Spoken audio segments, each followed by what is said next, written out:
నుంచి మిత్రదేశంగా ఉంది. అసలు అవును. ఇప్పుడు ఈ ఉద్రిక్తతలు ఆ 2 దేశాలకి మధ్య, ఈ 2 అగ్రరాజ్యాలకి మధ్య భారత్ అటు సంధి చేకూర్చే అవకాశం ఉంటుందా? అట్లా సంధి చేసే ప్రయత్నం ఏమైనా చేస్తుందంటారా? లేదండి. అది ఖచ్చితంగా అందులో గనక మనం సంధి చేసేటువంటి ప్రయత్నంలో గనక మనం వెళ్ళినట్లయితే ఖచ్చితంగా ఒక వర్గానికి మనం దూరం అవ్వాల్సి ఉంటుంది. దాని ద్వారా మన యొక్క వాణిజ్య ప్రయోజనాలను కూడా మనం కోల్పోవలసినటువంటి పరిస్థితులు ఏర్పడతాయండి. ఆ పని చేయడానికి మనకి ఐక్యరాజ్య సమితి మరియు ఈ యొక్క మిగిలినటువంటి అగ్రరాజ్యాలు ఏదైతే ఉన్నాయో అవన్నీ కూడా తీసుకుంటాయి. కాకపోతే భారతదేశం అనేటువంటిది ఖచ్చితంగా యుద్ధం వైపు అడుగులు వేయకూడదని వాళ్ళకి నచ్చ చెప్పడానికి ప్రయత్నిస్తుంది, వీళ్ళకి నచ్చ చెప్పడానికి ప్రయత్నిస్తుంది తప్ప ప్రధానమైనటువంటి పాత్ర భారతదేశం మాత్రం పోషించదు. కారణం ఏంటి అంటే ఖచ్చితంగా ఒక వర్గానికి మనం శత్రువులుగా మారేటువంటి అవకాశం ఉంటుంది. దాని ద్వారా ఎదుగుతూ ఉన్నటువంటి భారతదేశము లేనిపోయినటువంటి శత్రుత్వాన్ని తెచ్చుకున్నట్టు అవుతుందండి.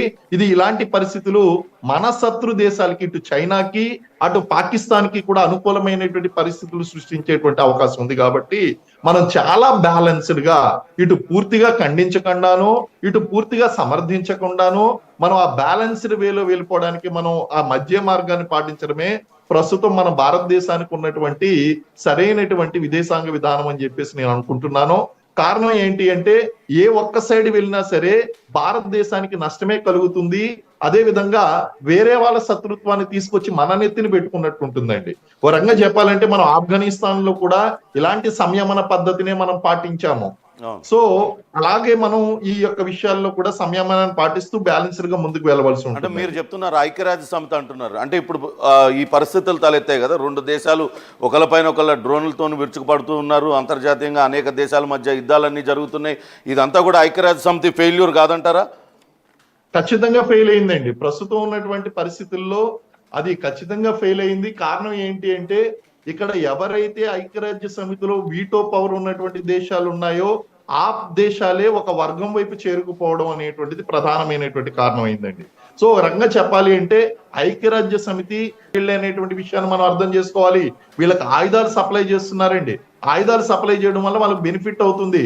కాబట్టి వీటి ఐక్యరాజ్య సమితిని నిర్వీర్యం చేసి వీళ్ళు తమ యొక్క స్వప్రయోజనాల కోసం దేశాలు పోరాడుతున్నాయి. కాబట్టి దీనికి వెంటనే సమాధానం దొరికేటువంటి అవకాశం లేదు. ఎక్కడైతే సమస్య ప్రారంభమైందో అక్కడ ముగియడం ద్వారానే ఎక్కువగా మనకి దొరుకుతుంది తప్ప ఇతర రకాలైనటువంటి ఒత్తిళ్లకు వీళ్ళు ప్రయత్నించడం లేదు. ఇటు అమెరికా కూడా మనస్ఫూర్తిగా కోరుకున్నట్లయితే దీన్ని ఎప్పుడో ముగించేది. లేదా ఇటు రష్యా ఇటువంటి వాళ్ళకు కూడా వాళ్ళకి అవకాశం ఉన్నప్పటికీ కూడా వాళ్ళు కూడా బ్యాక్ స్టెప్ వేయడం అనేటువంటి జరుగుతుంది. కాబట్టి ఇది మరిన్ని రోజులు కొనసాగేటువంటి అవకాశం ఉందండి. అయితే ఇప్పుడు మీరు 3 దేశాల పేరు చెప్పారండి. అగ్రరాజ్యం అమెరికా, అది పెద్దన్న పాత్ర పోషించాలి. ప్రతి తగువలో కూడా, ప్రతి దేశానికి సంబంధించిన తగువలో కూడా వేలు పెడుతుంటుంది. రష్యా చూస్తే పక్క దేశం ఉక్రెయిన్ పైన దాడి ప్రకటించింది. అక్కడ ఉన్న చిన్న చిన్న దేశాలన్నింటినీ తనలో కలుపుకునే ప్రయత్నం చేస్తుంది.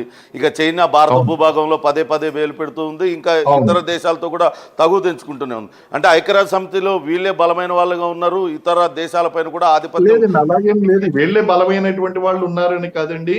మనకి ఇతర దేశాలు వాళ్ళు ఉన్నా సరే ఇప్పుడు ప్రతి దేశానికి ప్రస్తుతం ఉన్నటువంటి సమస్య ఏంటి అంటే అండి, ఒక విషయంలో గనక మనం వేలు పెడితే మనం వేరే విషయంలో దాని యొక్క ఆంక్షలు మన మీద పడేటువంటి అవకాశం ఉంది. వేరే దేశాల నుంచి వచ్చేటువంటి ఆ యొక్క ప్రయోజనాలు అనేటువంటివి ద్వైపాక్షిక ఒప్పందాల మీద ప్రభావం చూపించేటువంటి అవకాశం ఉంది. కాబట్టి ఇతర దేశాలు అనేటువంటివి పెద్దగా పాత్ర పోషించట్లేదండి. ఇప్పుడు మన భారతదేశాన్ని మనం తీసుకుందామండి. భారతదేశం ఎదుగుతూ ఉన్నటువంటి శక్తి కరెక్టే, కానీ శాసించేటువంటి శక్తి అయితే కాదు. ప్రజెంట్ సిచ్యువేషన్ లో ఎలా తయారైపోయిందంటే ఏ దేశము కూడా ఏ దేశాన్ని కూడా శాసించేటువంటి స్థితిలో వెళ్ళలేదండి. ఎప్పుడైతే ఒక అబ్సల్యూట్ పవర్స్ అనేటువంటి ఉంటాయో, అబ్సల్యూట్ పవర్స్ అనేటువంటి స్వప్రయోజనానికి వాడకుండా అది మొత్తం ప్రపంచ శాంతి కోసం ఉపయోగిస్తారో అటువంటిప్పుడు ఉపయోగపడుతుందండి. కానీ అలాంటి దృక్పథం ఉన్నటువంటి దేశాలు ఇప్పుడు మనకు కనిపించట్లేదండి. ప్రతి దేశానికి కూడా వాటికి అంతర్యుద్ధాలు ఉన్నాయి. ఈ ల్యాండ్ బార్డర్ ఇష్యూస్ ఉన్నాయి. నైబరింగ్ కంట్రీస్ తో వాళ్ళకి సత్సంబంధాలు అనేటువంటి సరిగ్గా లేవు. ఎవరి ప్రాబ్లమ్స్ వాళ్ళకి ఉన్నాయండి.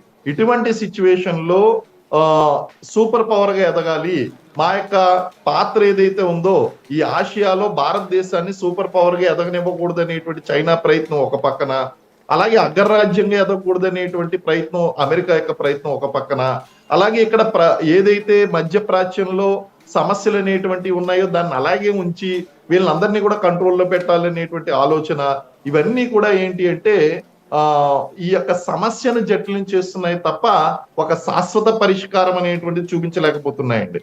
కాబట్టి శ్రీనివాస్ మీ గారు, need to wait and see. Srinivas గారు, చివరిగా ఒక ప్రశ్న అండి.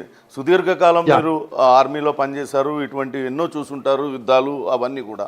ఇప్పుడు ఇరాన్ అధ్యక్షుడు హెలికాప్టర్ కూలిపోవడం, ఆయన మృతి చెందడం, మీరు ప్రతికూల పరిస్థితులు అయి ఉండొచ్చు అని చెప్పారు. అలానే ఇటు అనుమానాలు కూడా కొట్టిపారేయలేమని చెప్తున్నారు. అసలు కంక్లూజన్కి రావాల్సి వస్తే ఏ రకంగా రావాల్సి ఉంటుంది? ఆ వాతావరణ పరిస్థితులు అనుకూలించకనే క్రాష్ ల్యాండింగ్ అయి ఉంటుందా, లేకుంటే అటు ఇజ్రాయెల్ అత్యంత బలమైన సీక్రెట్ సర్వీస్ ఏజెన్సీ కలిగి ఉన్నది ఇజ్రాయెల్ కూడా, అలానే అమెరికా సిఐఏ, ఈ రెండూ కలిసి ఉన్న విద్రోహ చర్యకు పాల్పడి ఉంటే తర్వాత ఎటువంటి పరిస్థితులకు దారితీసే అవకాశం ఉంటుందండి? ఒకటే అండి, ఫస్ట్ ఆఫ్ ఆల్ కంక్లూషన్ రావడానికి ఇట్ ఈస్ టూ ప్రీమెచ్యూర్ అండి. ఎందుకంటే మనం ఇనీషియల్ గా ఉన్నటువంటి ప్రాబబిలిటీస్ మాత్రమే అంచనా వేయగలమండి. కానీ మీరు అన్నటువంటి ప్రాబిలిటీ ఏదైతే ఉందో, ఇప్పుడు మీరు ఒక మంచి అంచనా వేశారు ఏంటి అంటే, ఇది ఖచ్చితంగా గనక విద్రోహ చర్య గనక అయితే గనక ఇది ఖచ్చితంగా సమస్యను జటిలం చేస్తుంది. And Iran will take a firm step అండి, చాలా ఫర్మ్ స్టెప్ తీసుకోవాల్సినటువంటి అవసరం ఉంది, అది తీసుకుంటుంది కూడా. So this is going to be a big issue. సమస్యను తగ్గడం కాదు కదండి, ఇది ఖచ్చితంగా రెట్టింపు చేస్తుంది ఒకవేళ కనుక ఇందులో విద్రోహ చర్య కనుక కనిపిస్తే గనక. కానీ అటువంటి ప్రకటనలు ఏమీ కనిపించకపోవడానికి గల కారణం ఏంటి అంటే, it is not the time to do the speculations.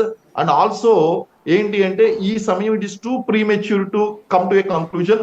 ప్రాబబిలిటీని మాత్రం వాళ్ళు కొట్టేయడం లేదు, ప్రాబబిలిటీని మాత్రం కొట్టేయడానికి వీలు లేదండి. కారణం ఏంటి అంటే, we have to wait and see. మీరు అన్నట్టు విద్రోహ చర్య అయితే మాత్రం ఈ సమస్య మాత్రం మరింత జటిలమయ్యేటువంటి అవకాశం ఉందండి. Okay sir, thank you Srinivas garu. Thank you sir, thank you very much sir.